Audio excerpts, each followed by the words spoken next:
I just want to ask you about racism in football. I mean, gosh, I can't believe I'm saying this, but I remember when I was a kid, we actually, me and my mate Craig, Burnley were playing far away, and we decided to go and watch Blackburn. And they were playing Man City.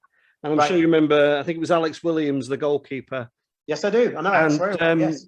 And he came out and people were throwing bananas. Yeah. And I was only a young kid. And I just, to this day, I still can't make much of that, really. It's just other than horror. But how are we at a position now, do you think, where we're still talking about this? I mean, that must be 30 odd years ago. Yeah. What's your view of how football deals with racism? Well, it doesn't deal with it. That's the reality. It does not deal with it.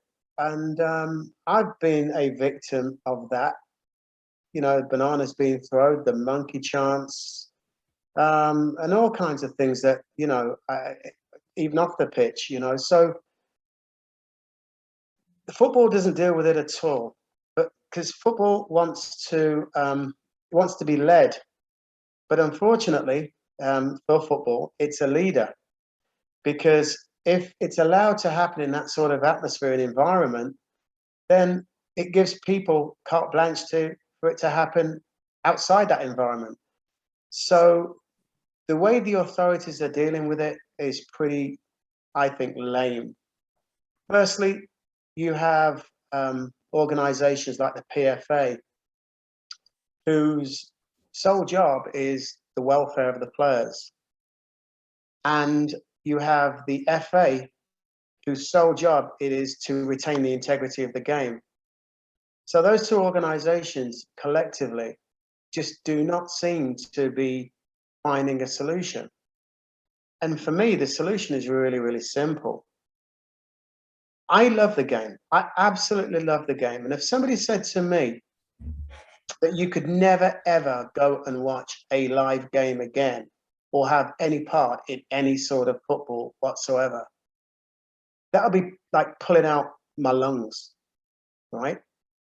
So these so-called, and I don't call them fans, these so-called fans who come to the game with the sole purpose of vilifying these different people who look different to them. If they were given a full-on ban completely, right? You know, for me, it's a sharp message to everybody involved. You know, we live in a day and age where there's cameras everywhere. We live in a day and age where you can hear everything. Are you telling me that they can't identify these people? You know, if you look outside of the game and you know, I'm walking down the street and somebody shouts something at you, a racist thing, and you hear other people hear that. I mean, that's an offense, right? Mm. So why is it allowed to happen in a stadium where it's a confined environment where they could actually keep those people in there, right? They've actually got them. They're actually in the stadium. Yeah. So I don't honestly understand why they haven't found a solution. Look, going down on one knee is a message, right? It's a message that is unacceptable. But how long can that go on for? It blows my mind, really, how these so-called custodians of the game cannot just see that for what it is. It is wrong on so many different levels, and they've got to find the solution.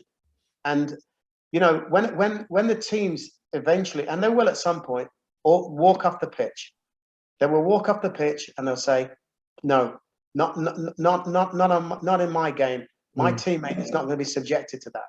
That's when something will be done. So what they're ultimately doing, just like the Colin Kaepernick situation here, what they're ultimately doing is making the players make the decisions. And that's what's going to happen. You're going to get team revolt and they're going to walk off. And then there's no football. And then they're going to have this massive debate. Yeah. So I'm sorry to go on a little bit. No, that's great. Yeah. I think it needs to be said, but I'm just wondering what your thoughts were about, you know, talk about taking the knee. I mean, Wilfried Zaha no longer takes the knee. Mm-hmm. Would you take the knee if you were playing now? 100%, 100%. Yeah, I would, because in the absence of nothing, that's something. Wilfred Zaha has his own view. That's fine. I think he said, "What's the point?" Well, I think that he needs to have a little bit of a history check, and then I think he'll realize that something's better than nothing.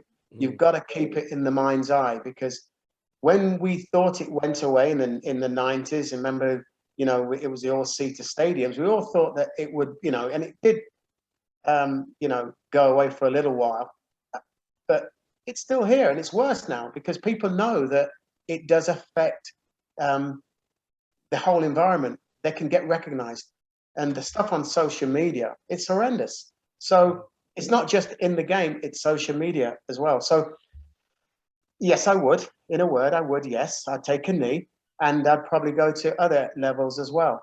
I'd probably become very active out there, trying to help young players of my color and or people of color, to try to understand that this is unacceptable.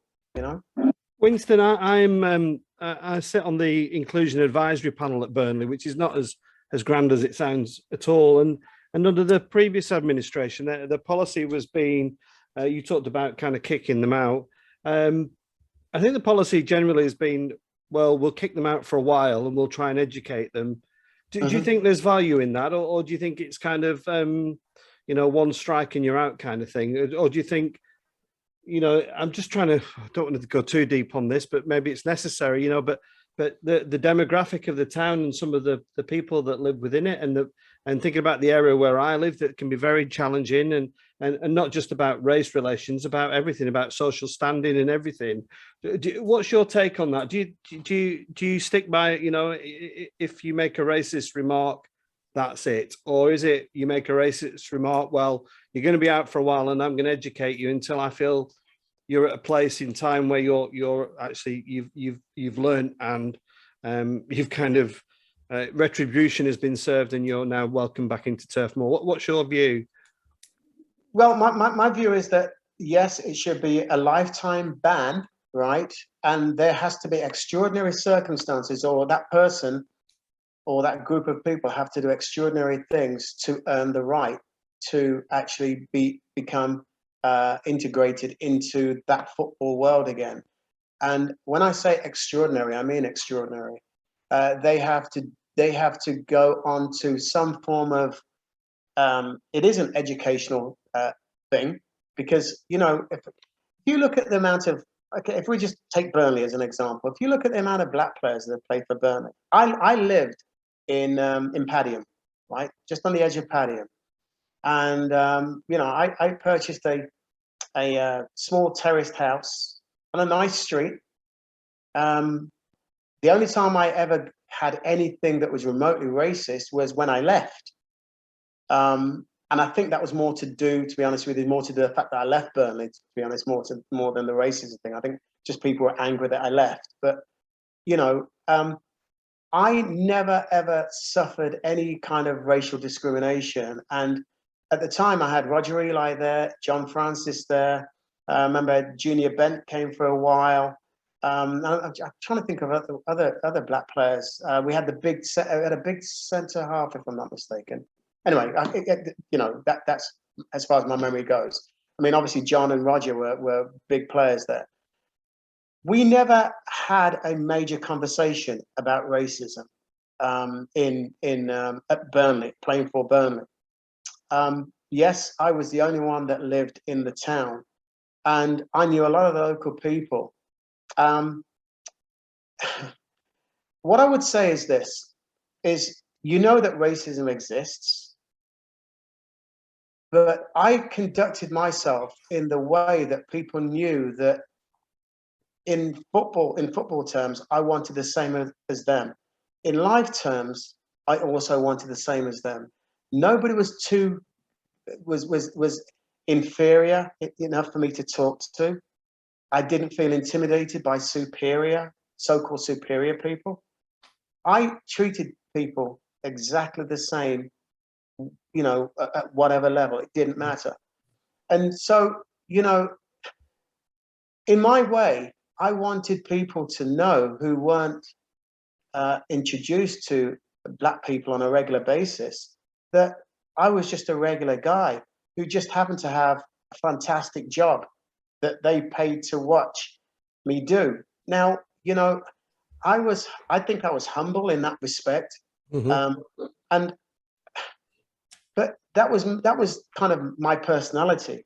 A lot of players don't have that coping mechanism, and I understand that. And you know, I just wish that they could understand, these fans understand the impact that it has, not just if they're saying it to the opposition player who is not like them, but the impact it has on their own team that happens to have Black players as well, or players of color. So, you know, this resonates all the way through. And like, I can only talk about my experiences, Alex. And I just think that there has to be a sharp response to it. And I think that the response is, you're not going again. You are done unless you prove that you've really paid your debt to the society that you've hurt. And yeah, the fact that we're having this conversation in 2021 is tragic. Yeah,